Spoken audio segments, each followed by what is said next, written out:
Ya, sambil menunggu temannya ya, masih kurang 2 atau 3 ini ya. Nah, silakan diingatkan teman-temannya untuk masuk.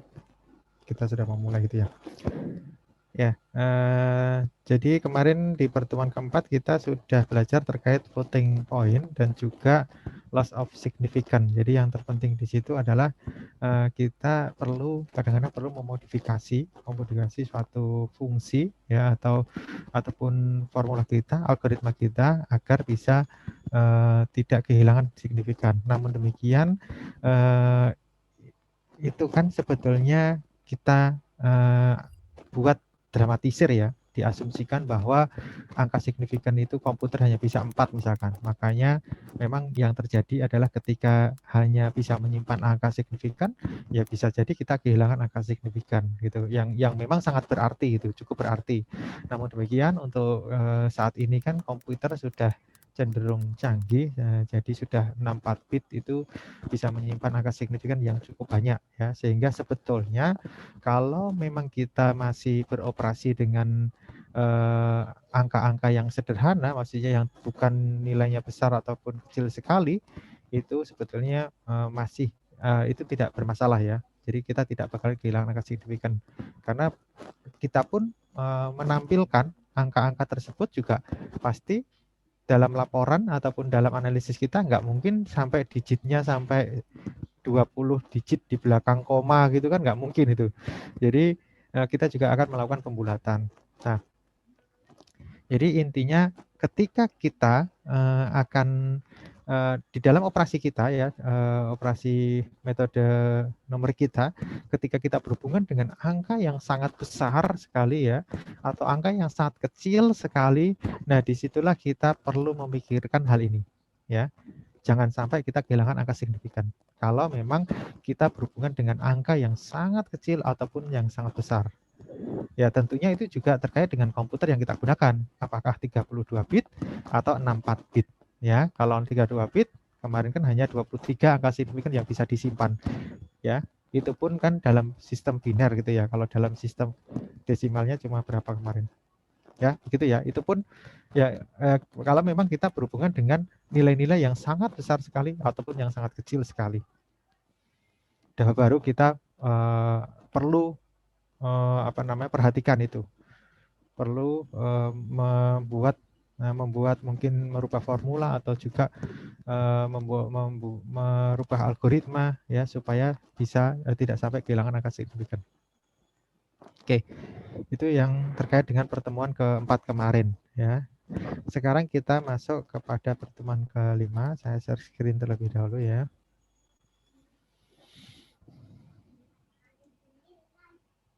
Sudah terlihat share screen saya? Sudah, Pak. Sudah slideshow ya? Oke. Jadi untuk pertemuan kelima ini kita nanti akan mulai masuk kepada metode-metode yang digunakan dalam metode numerik ya, yang dibuat digunakan untuk menyelesaikan permasalahan-permasalahan maupun fungsi-fungsi ya.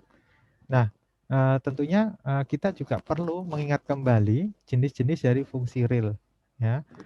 Ada jenis fungsi polinomial, polinom atau polinomial, kemudian ada fungsi aljabar dan juga fungsi transenden. Ya, kenapa kita perlu mengingat kembali? Ya karena nanti ketika kita membuat suatu metode ya, itu kita berhubungan dengan fungsi-fungsi ini. Ya, apakah itu kita mau mencari nilai akar-akarnya atau nilai dari suatu persamaan yang memenuhi itu kan. Jadi dan di sini nanti juga kita perlu melihat kembali dari fungsi-fungsinya ini termasuk jenis fungsi apa itu. Dan bagaimana nanti memodifikasinya itu. Ya, yang pertama fungsi polinom yaitu fungsi yang mengandung banyak suku dalam variabel bebasnya. Bentuk umum fungsi polinom untuk yang berderajat n adalah seperti ini ya. Jadi di sini ada x pangkat n dan seterusnya, x pangkat n-1 dan seterusnya. Yang tidak boleh di sini adalah a0 itu tidak boleh sama dengan 0. Ya, A0 ini yang di depan ini tidak boleh sama dengan 0 karena kalau dia sama dengan 0 berarti derajatnya bukan n lagi tapi n-1.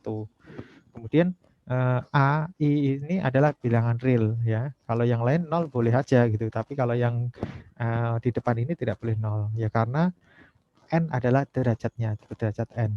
Kemudian N ini adalah bilangan positif ya. Nah, kemudian yang kedua adalah fungsi aljabar, yaitu fungsi Y ya, di mana atau fungsi dari X yang memenuhi persamaan bentuk seperti ini. Ya, P0 X YN plus P1 X YN min 1 dan seterusnya sama dengan 0. Nah, di mana untuk yang P1 PIX ini ya, mulai dari P0, P1 itu suatu polinom dalam X. Jika suatu fungsi aljabar dapat dinyatakan sebagai pembagian dua fungsi polinom, maka fungsi aljabar tersebut disebut sebagai fungsi aljabar rasional. Nah, kalau yang tidak bisa, ya berarti yang selainnya itu disebut sebagai fungsi aljabar irasional. Nah, kemudian ada fungsi transenden. Transenden itu yaitu fungsi yang bukan merupakan fungsi aljabar. Beberapa fungsi transenden yang khusus antara lain adalah fungsi eksponensial, seperti ini bentuknya, A pangkat X misalkan, di mana untuk A ini sendiri harus lebih besar dari 0 dan A tidak boleh sama dengan 1. Kemudian juga ada fungsi logaritma, ya bentuknya mungkin seperti ini, A log X itu ya, di mana A juga lebih dari 0 dan A tidak boleh sama dengan 1. Nah, kemudian ada fungsi trigonometri, fungsi siklometri, atau fungsi hiperbolik. Nah, kita juga perlu mengingat kembali ya fungsi-fungsi tersebut.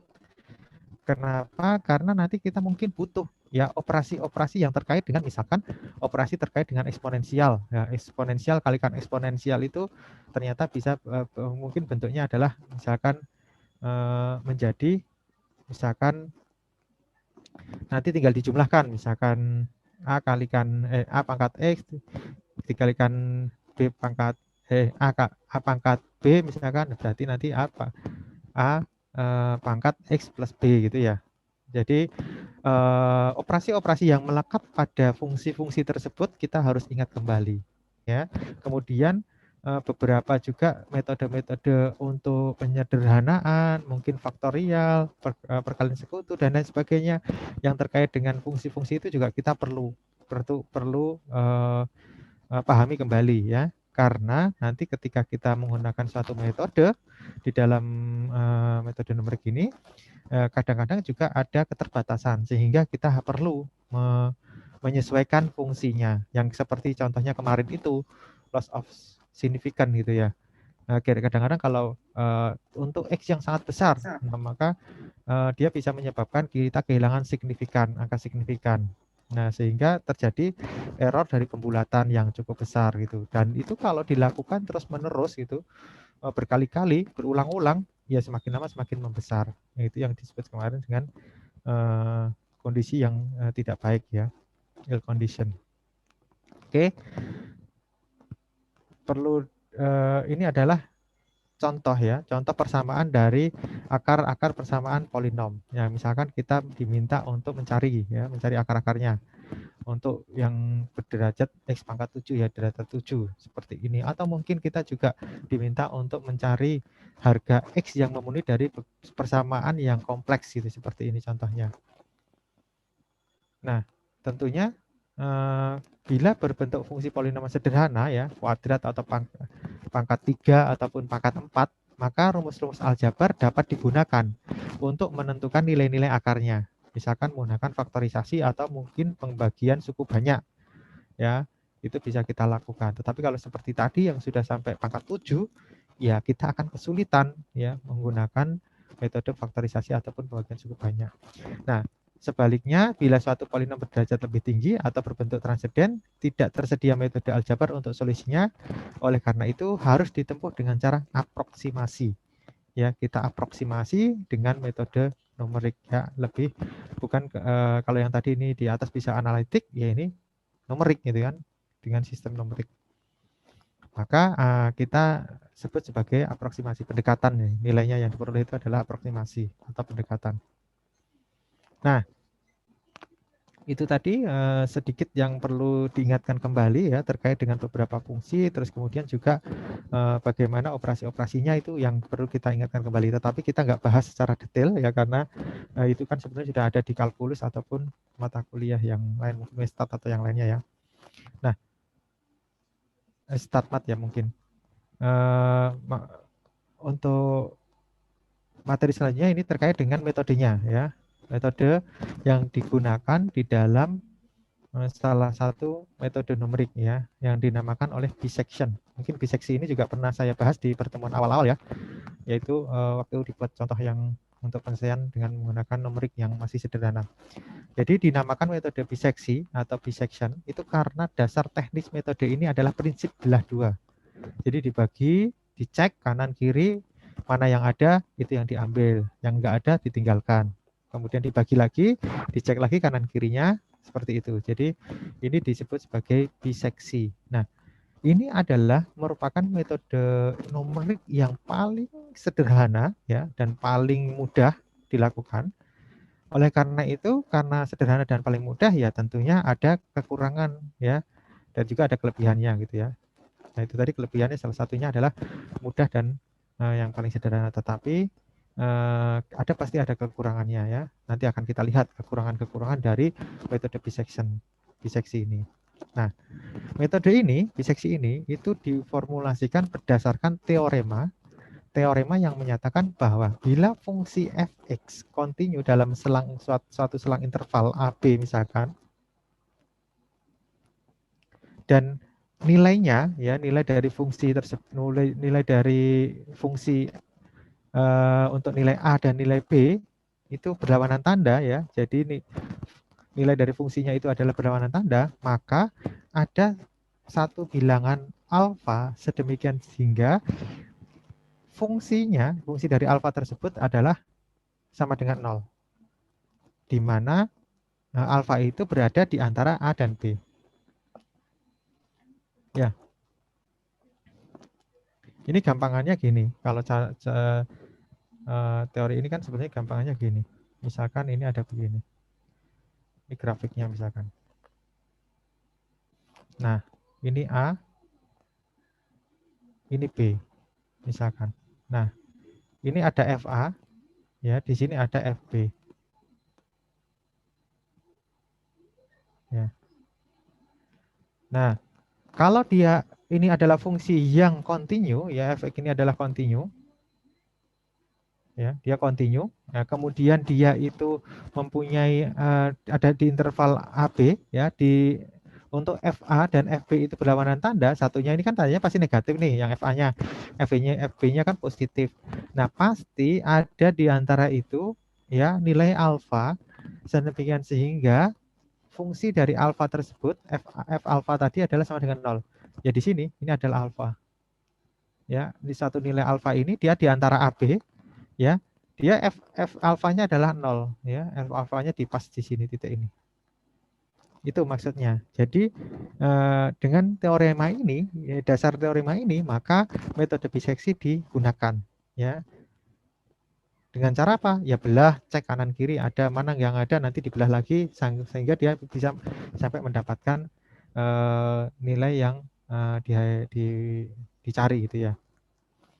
Nah, ini ada ilustrasi saja ya. Misalkan kita mempunyai 99 kelereng di dalam satu wadah memiliki ukuran dan berat yang sama misalkan. Namun satu kelereng yang mempunyai bobot lebih berat secara tidak sengaja tercampur ke wadah tersebut. Bagaimana menemukan kelereng tersebut dalam waktu yang cepat ya. Ya, ini mungkin menggunakan salah satunya adalah dengan menggunakan ditimbang, dibagi dua, ditimbang, bagi dua, timbang gitu ya. Sehingga bisa segera mendapatkan. Nah, ilustrasinya ya secara visual itu bisa kita lihat ini tadi yang saya gambarkan. Misalkan B ini adalah batas bawah ya. A itu adalah atas misalkan. Batas atas dan batas bawah. Ya. Jadi nanti metode ini adalah bekerjanya adalah di antara selang ini kemudian dibagi dua yaitu menentukan dengan nilai X0 ini ya X0. X0 ini dicari Fx0-nya ya, fungsi ini dicari ya. Misalkan di sini ini adalah Fx0-nya. Nah, Fx0 ini dibandingkan dengan Fa dan Fb. Ya, kalau dia berbeda tanda, maka solusi dari akar tersebut terdapat di dalam interval itu. Ya, kalau ini berbeda tanda. Nah, ini kan untuk Fx0 ini kan negatif ya. Fa sendiri juga negatif. Maka sama tandanya. berarti dia tidak ada di sini. Nah, tidak ada di sini. Nah, kemudian untuk yang dengan fx 0-nya dibandingkan dengan fb, ya, ternyata di sini beda tanda, maka dia solusinya ada di dalam situ. Kemudian dibagi dua lagi, misalkan di x1 sini, ya, didapatkan fx1. Nah, fx1 ini dibandingkan lagi dengan yang fb tadi dan fx0, ya, dibandingkan lagi. Ya, kalau ini yang dengan fb itu sama tandanya berarti bukan di sini. Berarti dia ada di dalam sini, di antara fx1 dan antara x1 dan x0. Nah, x1 x0 ini kita bagi lagi mendapatkan x2. Nah, dicari demikian seterusnya sehingga sampai mendekati, ya, setelah dibagi, akhirnya dia mendekati nilai dari akar tersebut yang sama dengan 0, ya, fungsinya itu sama dengan 0. Itu secara ilustrasinya, ya. Ini kalau terkait dengan definisinya, ya. Untuk menggunakan metode biseksi, terlebih dahulu ditentukan batas bawah dan batas atas. Ya, misalkan batas bawahnya adalah A dan batas atasnya sebagai B. Nah, kemudian dihitung dari nilai tengahnya X tadi, ya, dengan cara ditambahkan dan dibagi 2. Dari nilai X itu perlu dilakukan pengecekan keberadaan akar. Secara matematik, suatu ring terdapat akar persamaan bila FA dan FB itu berlawanan tanda. Kalau berlawanan tanda tentunya kalau dikalikan dia hasilnya adalah negatif. Ya, pasti negatif. Kalau sama tandanya pasti positif. Nah, maka inilah aturannya untuk mengecek apakah dia ada di interval tersebut atau tidak.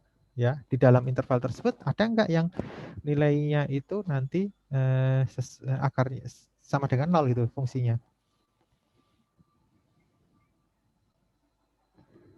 Nah, dari nilai X yang didapat perlu dilakukan pengecekan akar, yaitu keberadaan akarnya perlu dicek, ya. Kemudian perlu dicek tadi, ceknya bagaimana? Ya itu tandanya, ya, dari tanda dari interval tersebut apakah hasil berbeda atau sama.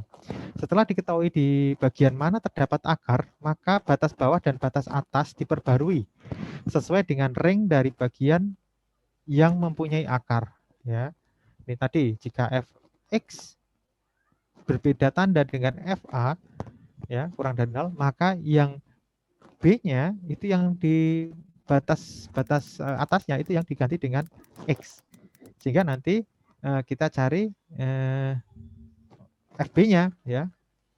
FB sama dengan X, ya, Fx-nya. Nah, yang baru, ya. Kemudian untuk A tetap, ya. Nah, kalau dia batasnya bukan di situ, tetap akarnya tidak di situ, ya. Dia tidak berbeda tanda, misalkan yang berbeda tanda adalah dengan yang FB, Fx kalikan FB, maka yang A itu nanti yang akan diupdate, sedangkan B tetap, ya. A dirubah menjadi yang X, ya, diupdate.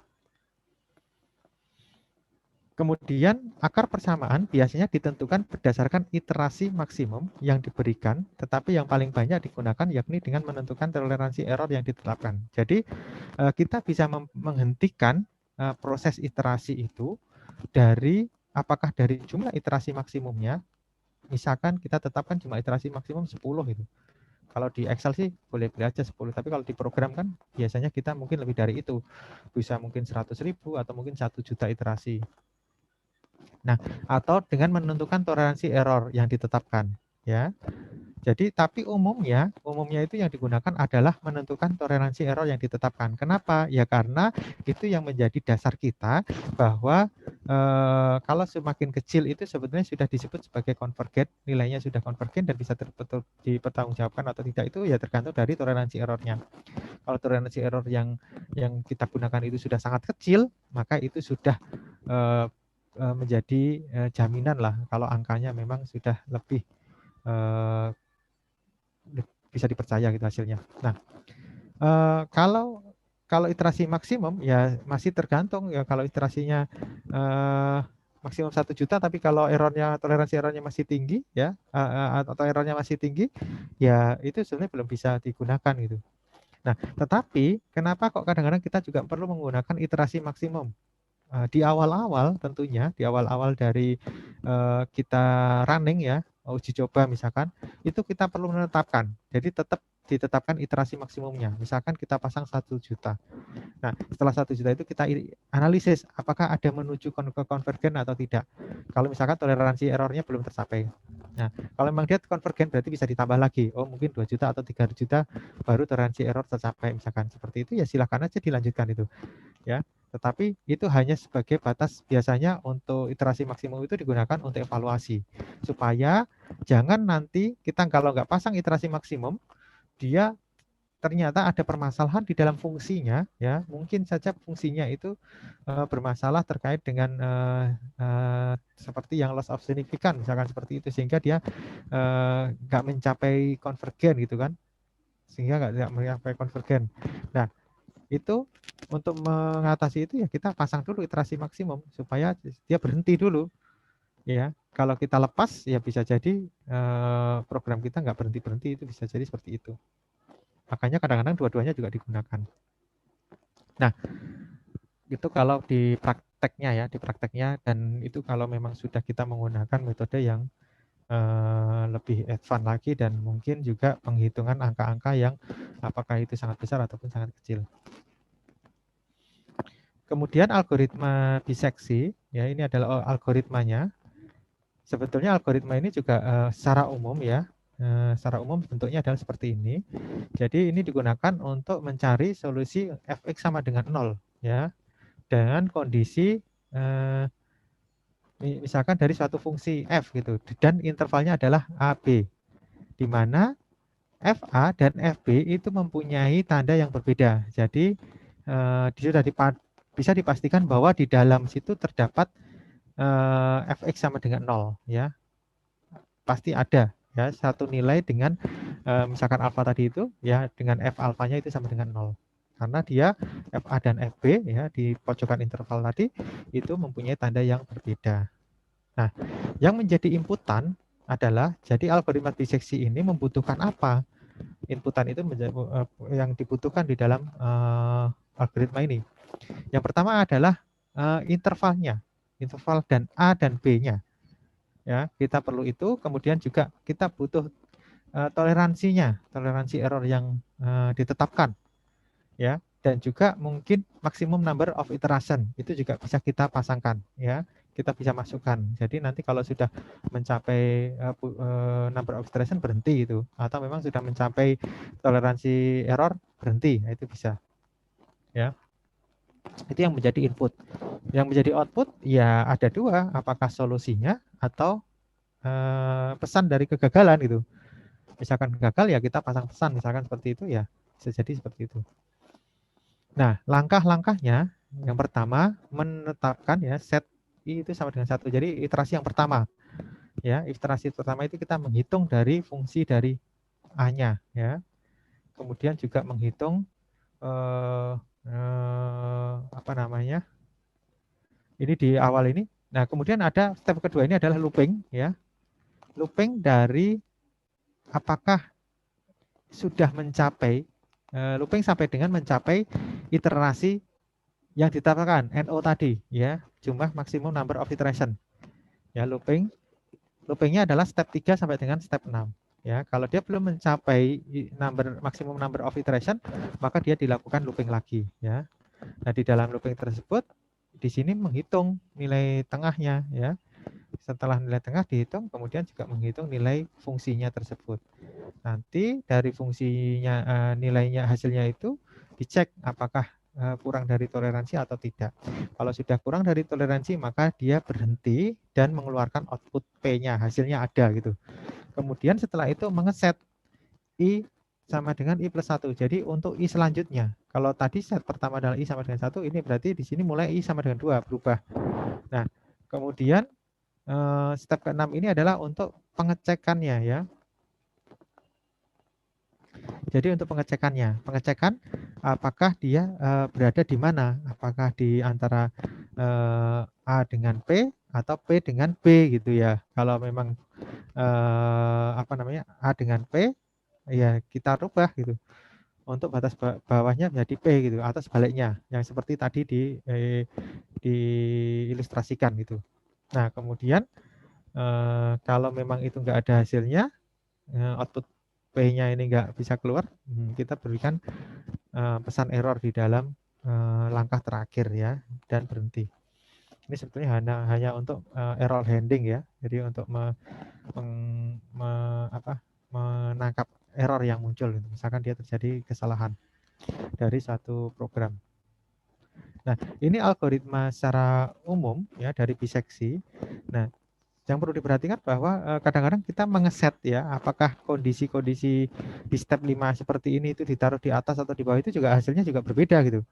Jadi juga kadang-kadang nilainya itu lompat itu atau bahkan kadang-kadang nilainya tidak terupdate. Ya bisa jadi aturan yang ada di step 6 ini kebalik itu naruhnya. Bisa jadi seperti itu. Jadi secara umumnya prosesnya adalah seperti ini. Jadi setelah dihitung P-nya, kemudian dicari FP-nya, kemudian dilihat toleransinya dan kalau memang belum tercapai dari toleransi tersebut errornya, maka dilanjutkan yang ikut selanjutnya. Kemudian ditentukan batas-batasnya, batas yang akan dicari lagi pembaginya, ya dibagi dua lagi. Yang mana yang memenuhi itu yang digunakan. Nah, kalau secara step by step-nya itu untuk algoritma biseksi seperti ini ya, mendefinisikan fungsi f(x) yang akan dicari akarnya, kemudian menentukan nilai A dan B, kemudian menentukan toleransi E, error, dan iterasi maksimum N, menghitung FA dan FB-nya. Jika FA dan FB itu lebih besar 0, maka proses dihentikan karena di situ tidak ada akar. Bila tidak, maka dilanjutkan. Kemudian hitung X sama dengan A plus B per 2. Kemudian hitung Fx, kemudian bila Fx kalikan Fa itu kurang dari 0, maka B sama dengan X ya. Dan Fb itu sama dengan Fx. Bila tidak, maka alfa itu sama dengan X dan F alfa itu sama dengan Fx ya, diupdate gitu nilai batas-batasnya. Kemudian jika dia sudah kurang dari error ya, selisihnya itu atau iterasinya sudah mencapai maksimum, maka proses dihentikan dan didapatkan akarnya. Ya bila tidak diulangi lagi gitu seterusnya.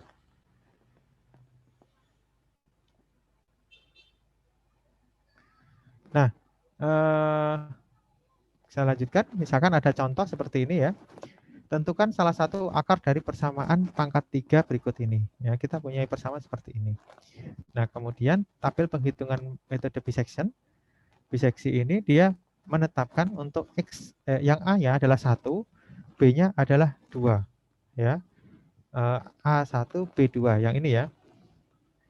Ini adalah batas bawah ya A, ini adalah B batas atas misalkan. Nah, kemudian dihitung di antara ini tengahnya yaitu K ini yang tengah. Yaitu setengah 1,5 ya. Kemudian dicari F masing-masingnya. Mau F yang X1-nya, terus kemudian X yang batas atas bawah atasnya dicari dan juga nilai yang untuk K. Nah, dibandingkan ya kalau dengan yang batas bawah ternyata dia sama tandanya dengan yang batas atas beda tanda berarti dia ada di atas. Kalau dia ada di atas itu berarti di antara 1,5 dan 2. Maka batas bawahnya menjadi 1,5, batas atasnya menjadi 2. Tetap 2 ya. Kemudian dicari tengahnya. Tengahnya adalah 1,75. Kemudian dicari nilai F-nya semua tiga-tiganya dan dibandingkan lagi. Nah, ternyata dia berbeda tanda dengan yang batas bawah ya, sehingga yang digunakan adalah batas bawah adalah 1,5 dan batas atasnya menjadi 1,75 ya. Ya demikian seterusnya, dicek lagi begitu terus sampai dia didapatkan nilai yang selisihnya ini nanti ini tidak sesuai dengan toleransi yang ditetapkan. Ya, selisih dari X untuk yang di tengah tadi itu sudah mencapai toleransi yang ditetapkan. Nah, misalkan dengan ini kan pada iterasi ke-13 sudah diperoleh X yang dan nilainya 1,73206 dan fx-nya adalah 0,0005 ya. Jadi fx-nya itu sudah hampir mendekati 0 ya, masih ada error. Kalau toleransinya memang ditetapkan 0,0001 0,00 nolnya 3 kali 1 ya sudah tercukupi gitu, sudah mencapai ini ya. Jadi untuk menghitungkan iterasi dapat dilakukan dengan menggunakan toleransi error atau iterasi maksimum. Nah ini catatannya ya, dengan menggunakan metode biseksi dengan toleransi error 0,001 dibutuhkan 13 iterasi. Semakin teliti, kecil toleransi errornya, maka semakin besar jumlah iterasi yang dibutuhkan. Nah, keuntungan biseksi itu selalu berhasil menemukan akar solusi yang dicari, atau dengan kata lain selalu konvergen. Kelemahan biseksi itu bekerja sangat lambat, tidak memandang bahwa sebenarnya akar atau solusi yang dicari telah berada dekat sekali dengan X0 maupun X1. Ya, itu kelemahan biseksi itu secara komputasi ya. Jadi di sini disebutkan adalah kelemahan biseksi secara komputasi. Ya tentunya ada kelemahan yang lain karena metode ini adalah metode yang sangat sederhana dan metode yang mudah, maka ada kelemahan yang lain yang mungkin terkait dengan untuk mendapatkan solusinya ya. Misalkan ya, biseksi ini tidak bisa mendapatkan yang seperti ini. Misalkan di sini ada A, ini ada B. Kenapa tidak bisa? Padahal di sini ada akar ganda ya, nilai akar ganda ya 2 X yang memenuhi untuk fx sama dengan 0 ya, di sini dan di sini.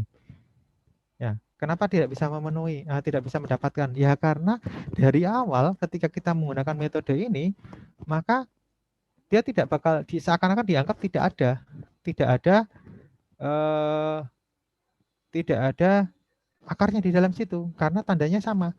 FA dan FB itu ada di sini. Ya. FA dan FB itu sama di sini, positif sama positif. Sehingga dia dianggap tidak ada akarnya, ya. Kemudian ketika ada metode ada bentuknya adalah seperti ini, misalkan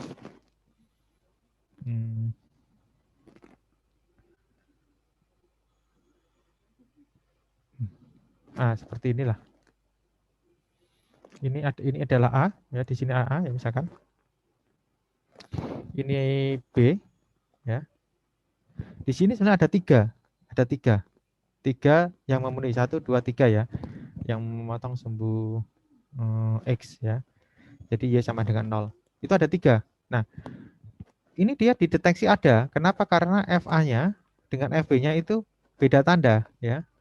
Tetapi ketika kita kondisi seperti ini, ketika kita menggunakan metode biseksi, maka kita hanya bisa mendapatkan satu saja. Hanya bisa mendapatkan satu dari akar ini, ketiga ini, salah satu dari ketiga ini.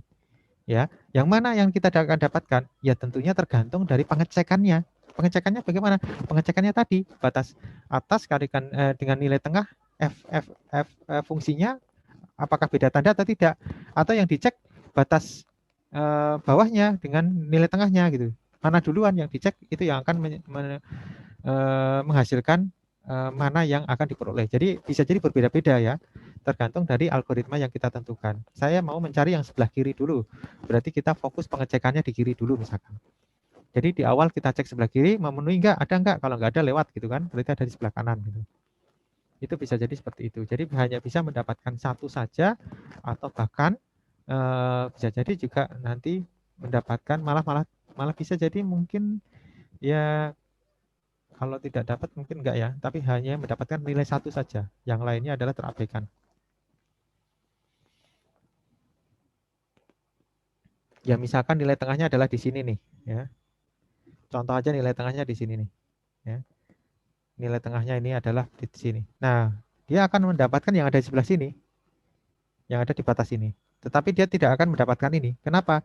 Karena ini kan fx dan fb itu sama tandanya, gitu kan, positif, sama-sama positif. Maka dia hanya mendapatkan ini. Misalkan pembaginya seperti itu, ya. Ya jadi tergantung dari mana melihatnya.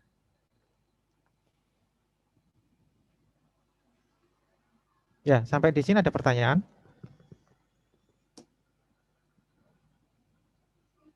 Halo, suara saya terdengar? Oke, nggak ada pertanyaan. Ini memang jamnya ngantuk ya. Iya, Pak izin bertanya. ya silakan, Fadilah. Tadi yang gambar tadi, Pak, yang kanan ini kalau range-nya diperkecil ini apa bisa dapat yang ini ya, Pak, dekat dengan A ini ya, Pak? Ya, jadi pertanyaannya bagus sekali. Itu yang saya tunggu-tunggu sebetulnya. Memang sengaja saya belum sampaikan, ya. Jadi bagaimana solusinya gitu? Kalau memang seperti ini gitu. Makanya di dalam metode biseksi ini kita perlu perpendek intervalnya, ya. Kita perlu pendekkan intervalnya. Jadi jangan menggunakan interval yang terlalu panjang. Kalau dengan menggunakan interval yang terlalu panjang, maka itu nanti akan bisa jadi kita nggak dapatkan gitu. Padahal sebenarnya ada. Nah, solusinya adalah dengan membuat interval yang pendek. Nah,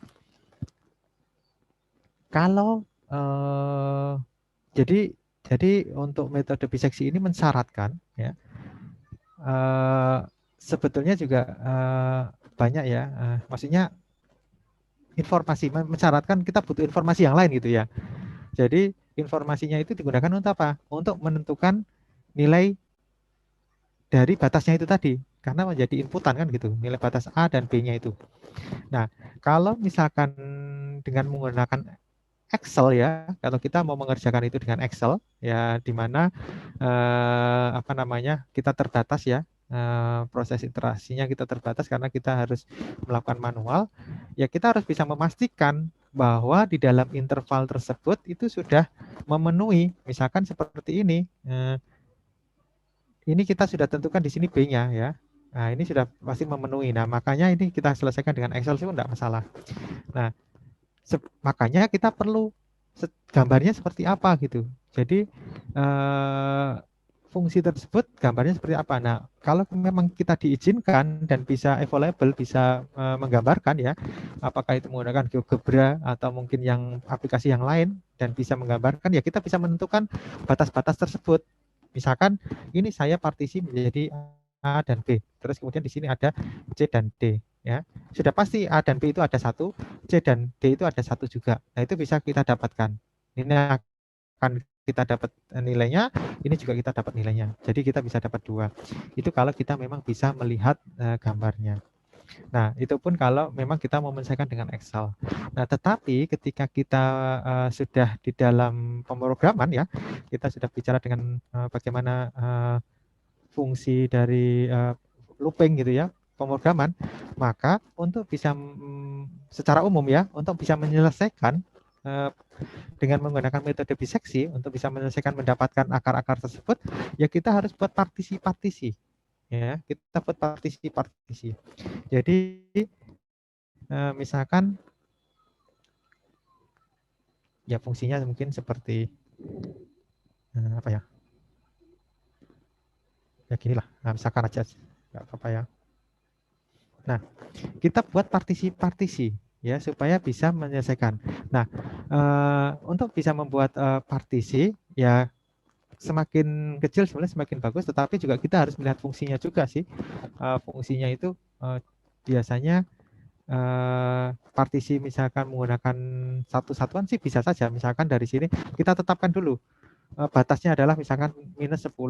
Kemudian di sini kita bataskan 10. Nah, berarti oh sorry, ini tidak proporsional ya, tapi anggap aja sesuai ya.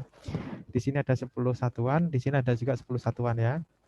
Nah, setelah kita partisi begini, kita lakukan pengecekan. Ketika di pemrograman, kita tinggal pasang looping di atas dari algoritma biseksi tadi untuk membuat looping dari interval ya. Jadi interval itu kita buat set pertama yang A, B adalah A-nya adalah -10, B-nya -9. Kemudian kita looping lagi untuk I sama dengan 2, misalkan kita lakukan dengan for I itu juga bisa juga. For I sama dengan 1, maka pertama A adalah nilainya -10, B-nya adalah minus 9. Kemudian yang I kedua itu minus 9 dengan minus 8 dan seterusnya ya. Jadi partisi ini nanti kita akan cek. Nanti ketika dia dicek Fx-nya atau nilainya itu tandanya sama, maka ini diabaikan, nggak ada. Oh, tandanya sama, nggak ada. Tandanya berbeda di sini. Oh, ini ada gitu kan. Baru dicari. Nah, kita dapatkan satu akarnya, kita simpan. Kemudian di sini juga dicek lagi. Kemudian di sini dicek lagi, nggak ada. Di sini ada. Nah, ini berarti bisa dapatkan. Nah, sehingga metode biseksi itu bisa diterapkan untuk secara umum, ya. Dan kalau menggunakan itu ya kita perlu juga melihat domainnya dari fungsi tersebut. Kalau fungsi tersebut domainnya, makanya tadi di awal itu kita juga perlu mengingat fungsi, ya, termasuk operasi dan juga domainnya. Ya, kalau domainnya dia positif saja ya kita nggak perlulah menetapkan batas-batas itu mulai dari minus misalkan seperti itu, supaya metode biseksi kita itu lebih efisien dan bisa bekerja dengan baik gitu ya. Jadi itulah kelemahan dari biseksi ya. Dia harus itu tadi memenuhi teorema yang tadi itu. Nah, untuk bisa menyelesaikan permasalahan tersebut, ya kita buat partisi-partisi untuk mencari akar-akarnya. Dan di dalam pemrograman itu nggak masalah, gampang gitu kan, tinggal pasang looping aja. Nah, cuma kita perlu lihat juga domain dari fungsi tersebut. Kalau dia fungsinya positif, ya kita sampai batas tertentu, ya kita sampaikan di batas tertentu itu saja gitu. Ya, itu untuk solusi bisa digunakan untuk pembuatan secara metode menerapkan metode biseksi ini secara umum. Ya, jadi supaya dia bisa juga untuk yang seperti ini ya, yang punya akar ganda di dalam interval tersebut. Itu ya salah satu solusi untuk mengatasi permasalahan dari sederhananya si biseksi ini gitu. Nah, kalau yang ini sih kelemahan secara komputasi memang dia lebih lambat dibandingkan dengan yang lain ya, karena dia tidak memandang solusi itu sebenarnya sudah dekat dengan nilai yang ditentukan ini, dia tidak melihat lagi gitu.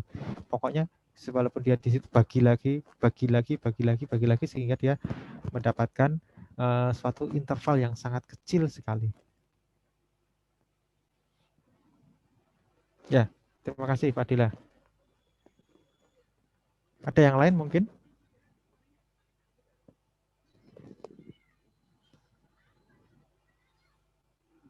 Kalau nggak ada, saya lanjutkan ya. Ya memang sih ya, biseksi namanya ini metode yang masih sangat dasar dan sangat sederhana, maka dia ada kelemahan. Nah, sebetulnya kelemahan juga bisa kita atasi ya. Diatasi pun itu juga tergantung dari fungsinya ya, bentuk fungsinya, domainnya, yaitu tadi untuk supaya kita bisa mengatasinya permasalahan yang timbul tadi. Tapi dia akan selalu mendapatkan solusi. Ya, dengan kata lain itu selalu konvergen. Ya, ketika itu tadi dia sudah memenuhi syarat itu tadi, intervalnya sesuai gitu. Dia pasti akan menemukan solusinya. Oke, nanti ini dikerjakan saja ya.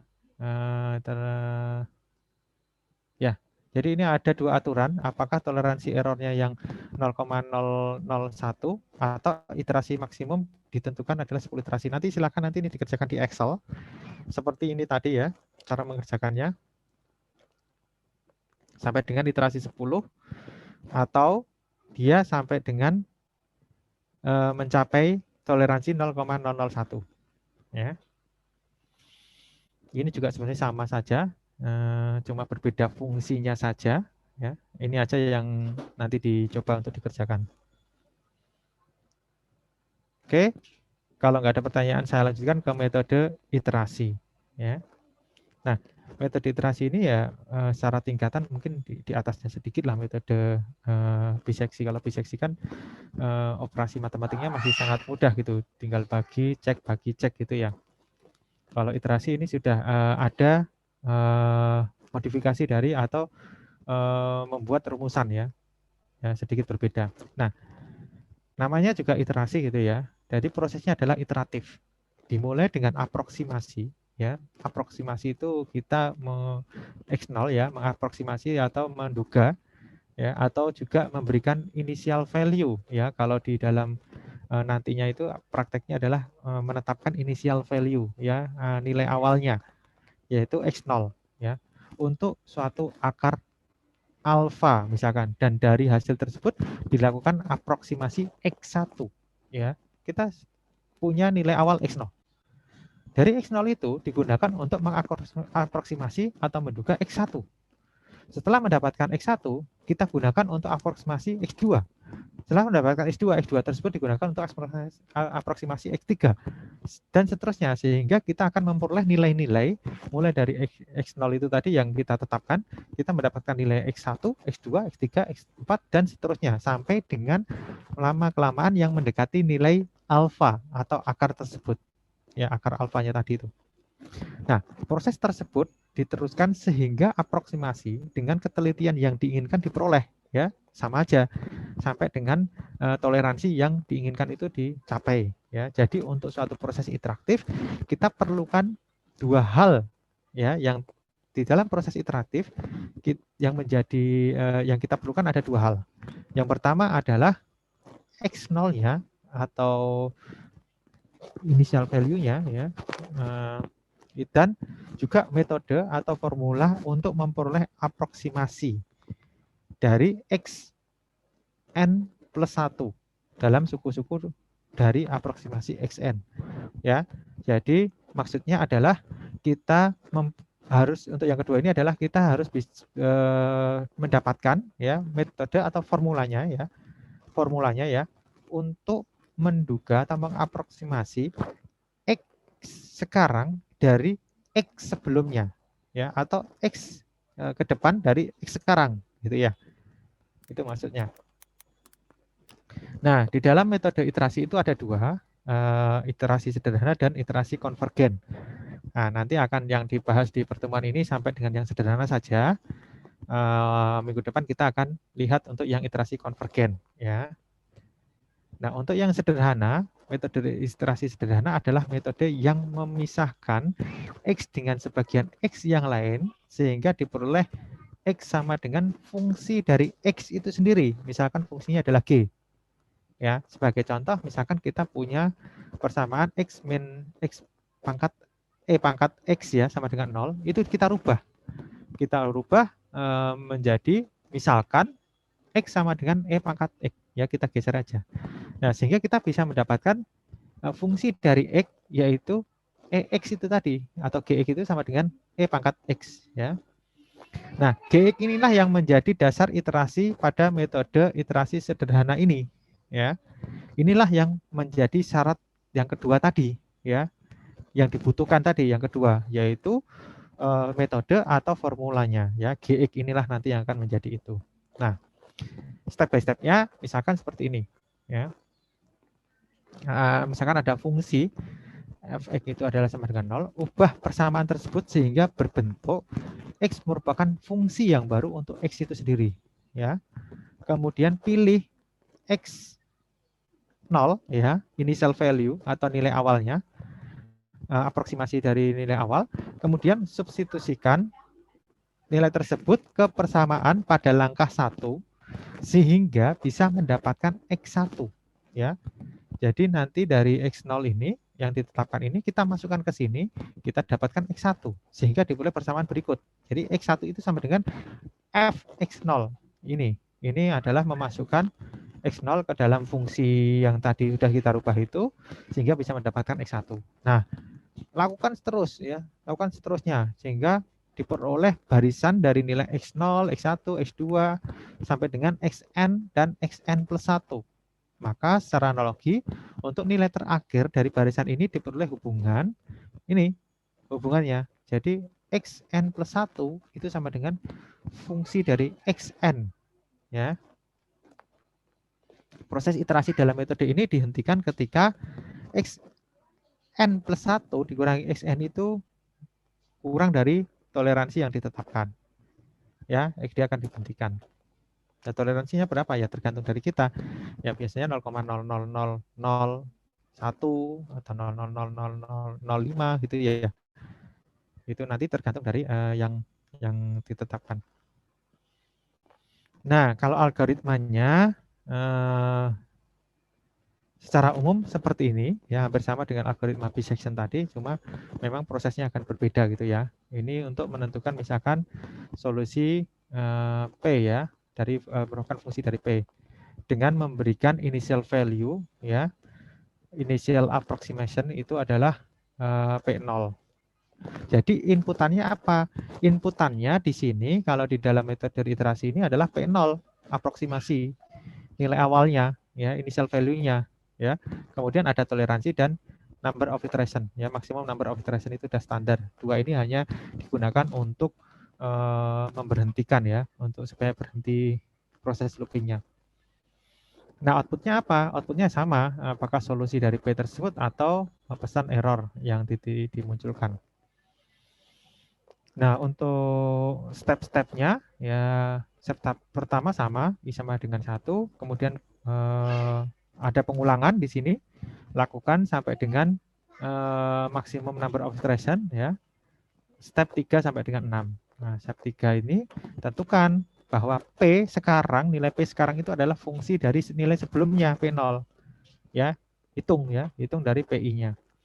Kemudian kita cek hasilnya. Kalau P-nya itu PI-nya itu selisihnya dengan P0-nya itu kurang dari toleransi, maka sudah berhenti.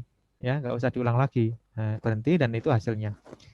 Nah, kalau ini belum tercapai, maka tambahkan untuk I yang selanjutnya. Ya, kemudian set P0 itu sebagai P, jadi update ya, diupdate nilai P0 atau P sebelumnya, yang P sekarang itu menjadi P sebelumnya untuk nanti kan gitu, untuk yang P yang selanjutnya. Nah, itu ini juga nggak boleh kebalik ya, seperti yang tadi juga kalau kita menentukan prosesnya ya memang sebenarnya tergantung dari pemrograman juga ya, bahasa pemrogramannya, tapi umumnya kita melakukan seperti ini ya. Karena setting I-nya adalah di atas, maka nanti merubahnya adalah di bawah sini ya. Kadang-kadang juga ada pernah saya nemukan. Jadi untuk set I-nya itu ada di dalam looping gitu. Lah kalau set I-nya di dalam looping, ya nanti I itu akan nilainya 1 terus gitu ya. Atau mungkin yang lainnya gitu. Mungkin hanya salah naruh saja, salah naruh posisi, itu bisa menyebabkan kesalahan yang fatal. Bisa jadi program kita looping tidak berhenti-berhenti gitu ya. Jadi kita harus memaksa break dengan paksa gitu. Nah, atau mungkin juga lompat gitu ya, sehingga dia tidak bisa mendapatkan solusinya. Bisa sih seperti itu. Jadi di dalam metode numerik ini kita juga diperlukan ilmu untuk pemrogramannya gitu ya. Apalagi nanti ketika sudah menggunakan metode yang advance. Kalau ini masih sederhana. Secara sederhana kita tetapkan bahwa prosesnya seperti ini.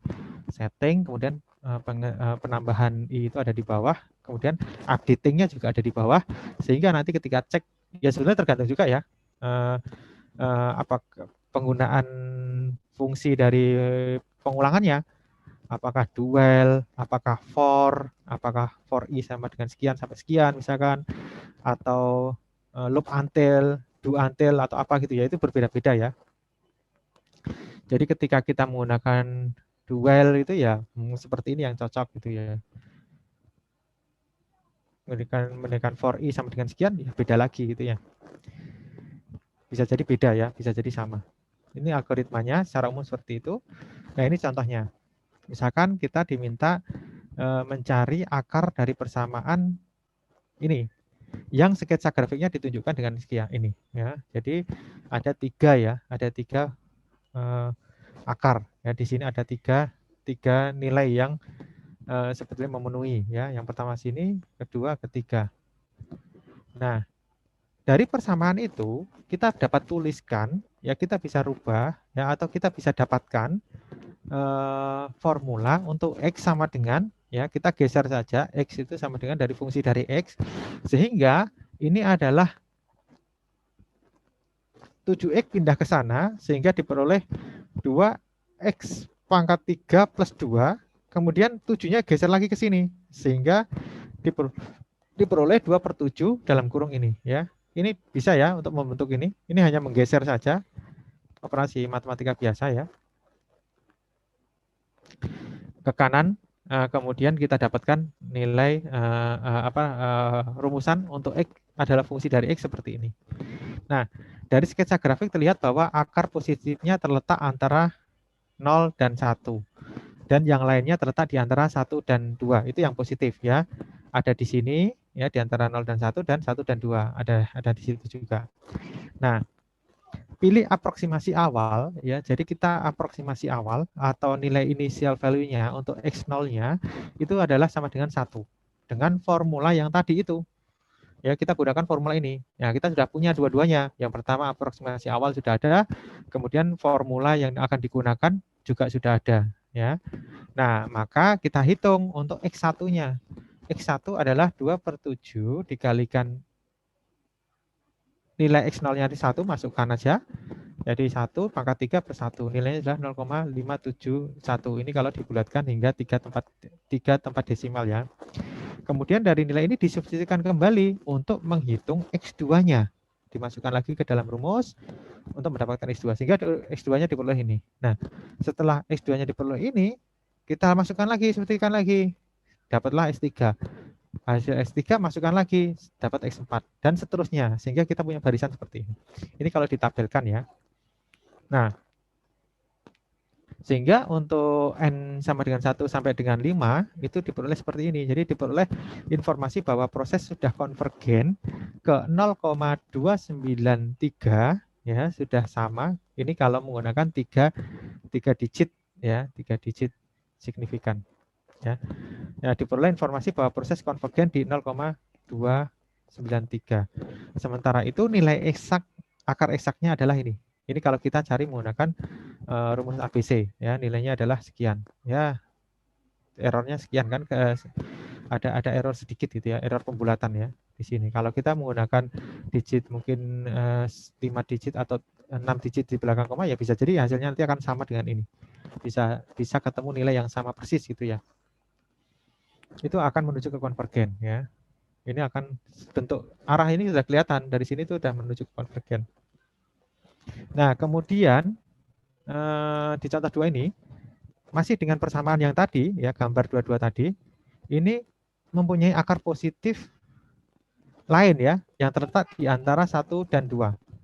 Dengan menggunakan formulasi iteratif yang sama seperti yang sebelumnya, yaitu ini tadi ya, rumusannya ini untuk Xn plus 1 ya. Jadi Xn plus 1 sama dengan 2/7 dalam kurung Xn pangkat 3 plus 1 ya. Ini adalah rumus untuk Xn plus 1. Dan dengan nilai awal X0 itu sama dengan 2, kita tetapkan initial value-nya itu 2. Diperoleh hasil sebagai berikut ya. Hasilnya seperti ini. Yang pertama adalah X0 sama dengan 2. Hasilnya adalah ini 2,571. Nah, kemudian kita masukkan lagi 2571, masukkan lagi. Diperoleh 5,147. Masukkan lagi, diperoleh 39,3. Makin lama makin besar. Nah, dari tabel ini nanti nilai akar yang diinginkan semakin jauh dari yang diharapkan. Jadi proses tersebut menghasilkan suatu divergen ya.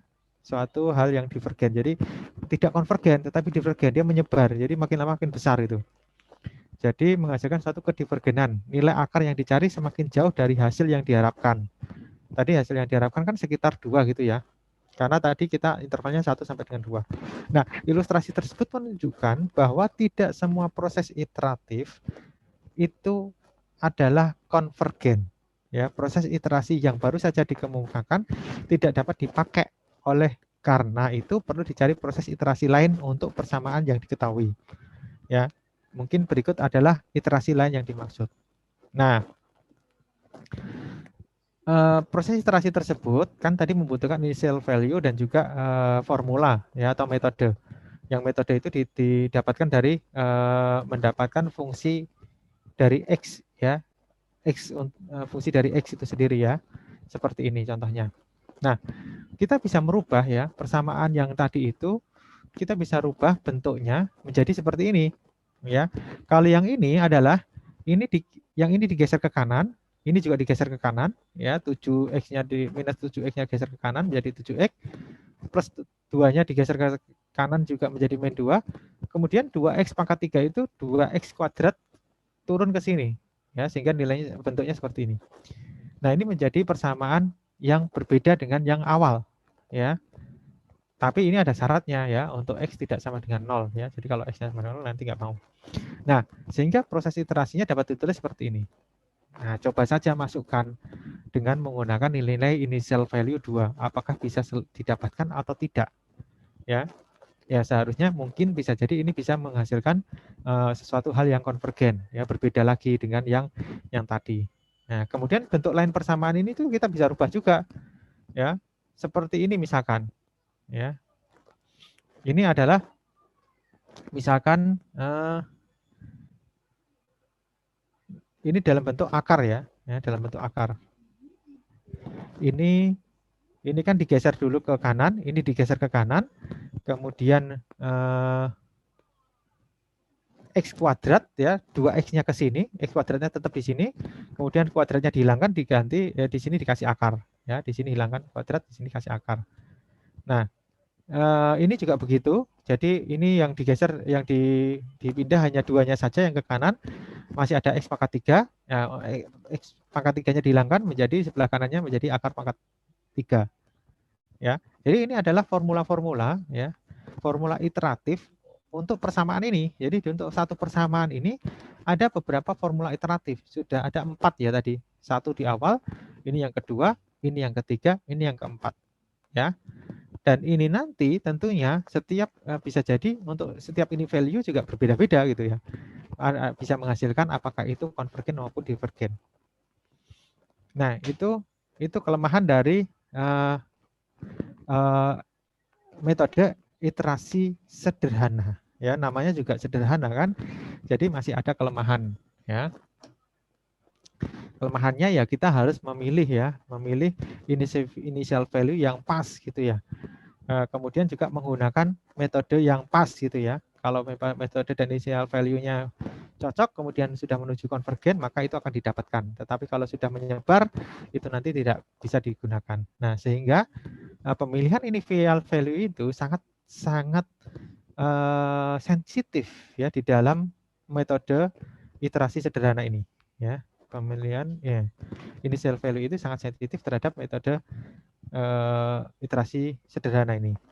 Ya, maksudnya kita memberikan initial value yang berbeda untuk metode yang berbeda akan menghasilkan sesuatu yang berbeda, apakah itu konvergen atau divergen. Tetapi kalau sudah sama-sama konvergen maka bisa dapatkan. Ya, itu untuk yang metode iterasi sederhana. Terus bagaimana supaya nanti bisa bisa mendapatkan yang konvergen saja? Ya, itu nanti akan dilanjutkan di metode iterasi konvergen. Jadi ada jaminan kalau nanti itu akan didapatkan suatu iterasi yang konvergen. Jaminan. Kalau sudah ada jaminan, tentunya ada syarat ya, syarat yang ditetapkan. Syarat-syarat ditetapkan memenuhi enggak? Ya kalau memenuhi berarti dia nanti akan menuju ke konvergen. Kalau enggak memenuhi dia akan divergen. Jadi harus diubah, cari lagi persamaan atau formula yang lain atau mungkin initial value yang lain ya. Tapi secara metodenya bisa ya, bisa dilakukan seperti itu. Ya, sampai di sini ada pertanyaan atau tidak? Izin bertanya, Pak. Ya, silakan Nisa. Dari contoh ini kan sebenarnya ada 3 titik akar penyelesaian ya, Pak. Ya. Tapi kenapa dari penyelesaian tadi itu yang dicari hanya akar-akar yang putih saja ya, Pak?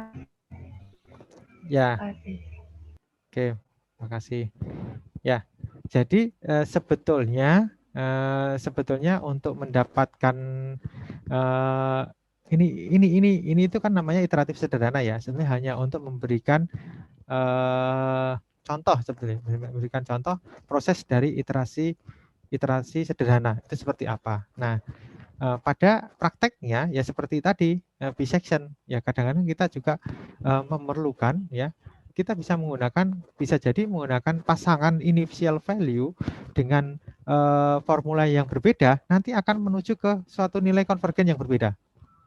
Ya, bisa jadi kebetulan tadi adalah mendapatkan yang ini, ya. Untuk mendapatkan yang ini ya, dengan menggunakan initial value 1, kemudian rumusan yang tadi dia didapatkan ini. Kemudian untuk formula yang sama, kita menggunakan initial value 2, dia malah lari ke sana. Ya mungkin ya kalau kita lihat berdasarkan grafiknya mungkin seperti ini. Mungkin bentuk grafiknya juga berpengaruh, tapi nanti silahkan, nanti dicoba. Nah, kalau yang menggunakan rumusan yang berbeda, bisa jadi ini bisa didapatkan untuk yang nilai si ini ya, yang ada di sini ya, dengan menggunakan initial value 2 ya, bisa jadi dia akan menuju ke sana ya. Ya, makanya sebetulnya memang iterasi sederhana ini ya masih terbatas ya, terbatas pada nilai-nilai yang di sekitar situ.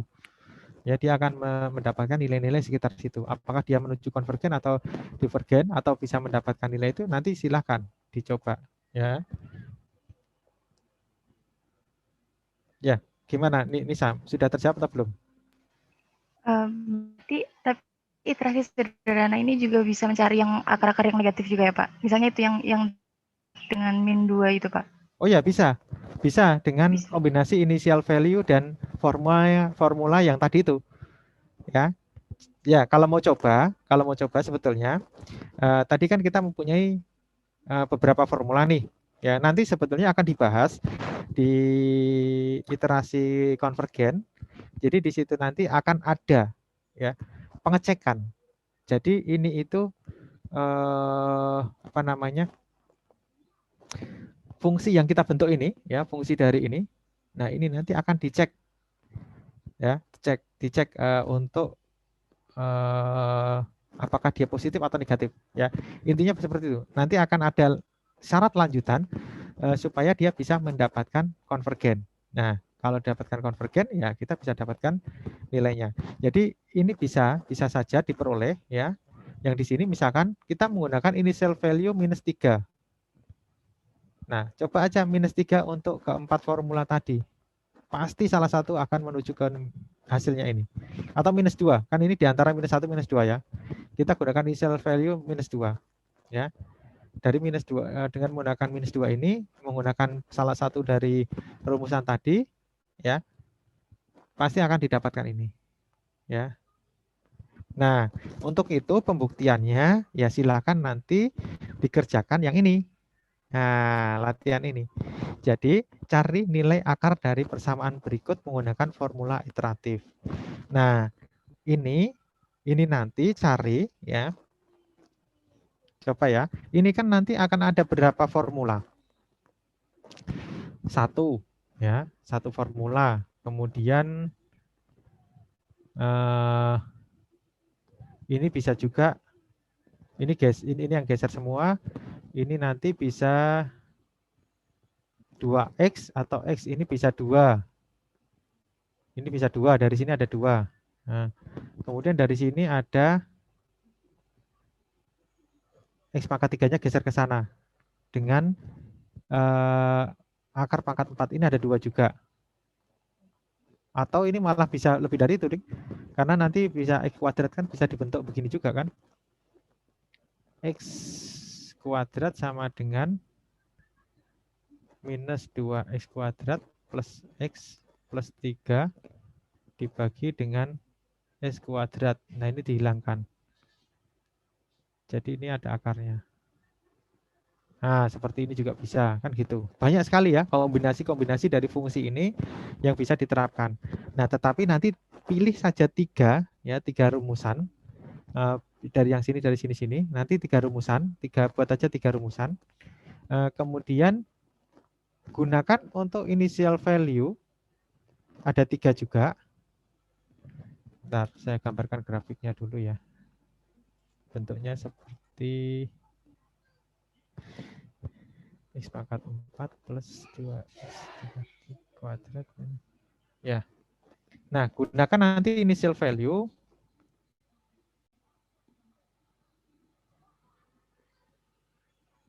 Min 2.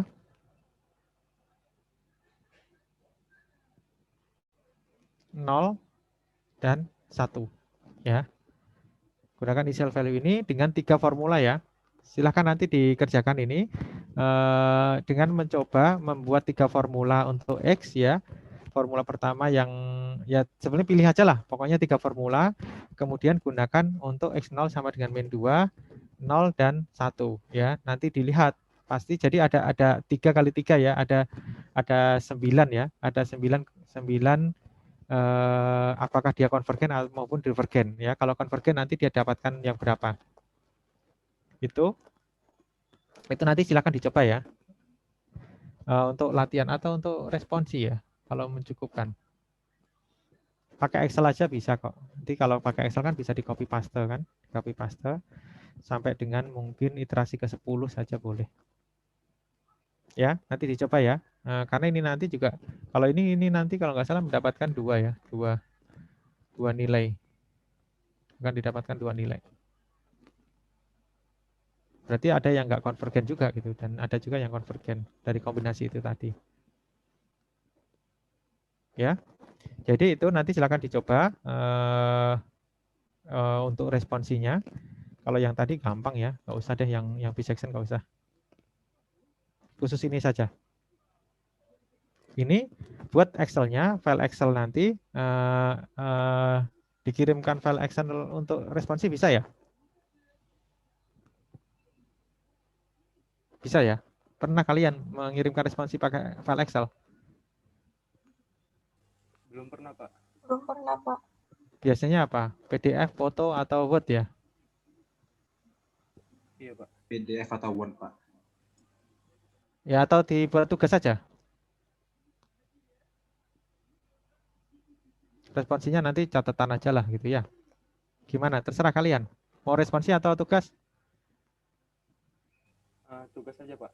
Oke, tugas ya. Seperti di kelas sebelumnya juga awalnya dari responsi dibuat tugas. Jadi kalau tugas ya, saya minta ini semua. Jadi ada sheet pertama itu menggunakan misalkan pakai Excel aja ya. Sheet pertama adalah yang fungsi yang pertama, misalkan yang X sama dengan ini ya. Kemudian yang X kedua itu menggunakan yang sebelah sini. Ya, ini ada 2 juga, ada 2 bisa menggunakan 2 fungsi. Pembaginya ke sana atau dipakai akar ya. Kemudian ini juga menggunakan ini. Artinya semua kemungkinan fungsi itu dibuat. Jadi kalau untuk satu sheet satu kemungkinan fungsi. Nah, untuk initial value-nya sama, semua ditetapkan ini saja. Ya, nanti kan tinggal copy paste sebetulnya, tinggal merubah fungsinya saja kan. Nah, nanti dicoba saja mana yang konvergen, mana yang tidak, nanti akan ketahuan. Ya, buat sampai dengan 10 iterasi. Sudah jelas ini tugasnya? Jadi fungsinya bisa terserah ya, tapi semaksimal mungkin. Ya, nanti buat setiap sheet itu satu fungsi. Nah, nanti untuk X0-nya terserah apakah mau menggunakan kan bisa di copy paste ya. Untuk yang sebelah kiri X0 sama dengan min 2, di tengah nanti X0 sama dengan 1, di sebelah kanannya adalah X0 sama dengan yang satunya gitu ya. Jadi nanti dalam satu sheet ada 3 tabel misalkan. Ya, sheet itu adalah jumlah dari fungsinya ya, tergantung dari fungsinya. Maksimal mungkin sebanyak-banyaknya. Kalian bisa membentuk fungsi tadi sebanyak-banyaknya. Kemudian gunakan ketiga initial value ini untuk masing-masingnya itu adalah 10 iterasi. Gimana? Sudah jelas tugasnya? Jelas, Pak. Ya. Ya, sampai di sini mungkin ada pertanyaan lagi?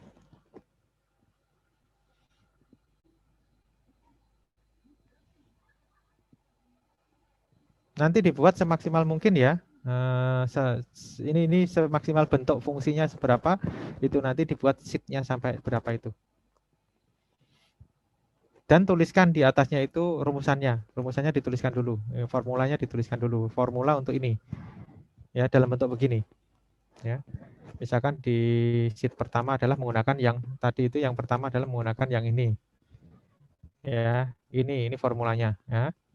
Kemudian initial value nanti dituliskan ada X sama dengan min 2, X sama dengan 0, dan X0 sama dengan min 2, X0 sama dengan 0, dan X0 sama dengan 2. Ya, ada 3 nanti.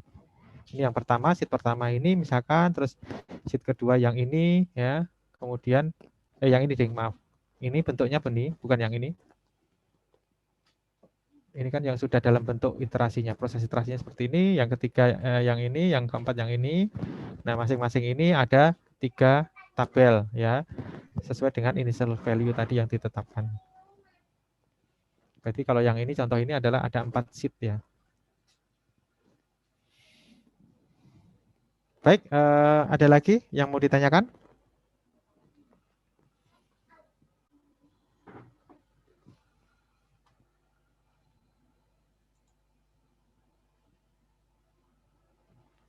Ini banyak yang off ya kameranya. Mudah-mudahan nggak sedang tidur ngantuk. Waktunya istirahat. Kalian tadi jam sesi 1-2 ada kuliah juga? Enggak ada, Pak. Nggak ada? Nggak ada ya? Memang nggak ada ya? Nggak ada, Pak. Oh iya. Ya, kalau nggak ada pertanyaan, ya saya cukupkan sekian ya. Ini ada 36 ya. Seperti biasa 36. Silakan untuk responsinya catatan saja. Nanti untuk yang itu dibuat di tugas saja, kirimkan file Excel-nya ya. Yang dikirimkan adalah file Excel-nya. Ya. Demikian saya cukupkan. Terima kasih atas perhatiannya. Wassalamualaikum warahmatullahi wabarakatuh. Salam sehat selalu ya. Saya tutup ya. Terima kasih, Pak.